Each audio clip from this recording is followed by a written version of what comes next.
2012, and we've got music by somebody from the early 20th century, a man incredibly anxious and whose music has anxiety laden in it.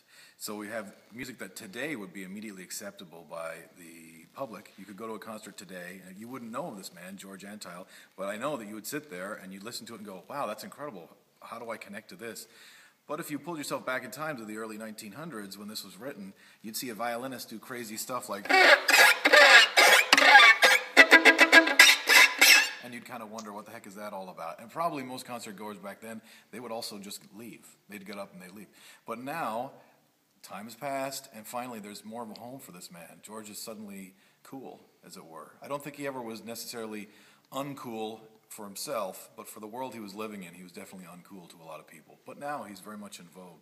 And thankfully, these works that I've been spending a lot of my time looking at, the sonatas for violin and piano, they are now kind of go-to pieces for a lot of students who want to play something really great. These are things that even 20 years ago, students, when I was a kid at university, I would never have even heard of this stuff, and I would never play it. But a lot of kids are going for this. This is a language that speaks to them. It's immediate. I don't want to say it's necessarily just entertaining, but there is an entertainment value to it if you plug yourself into it from the theatrical point of view, because it is theater inside music.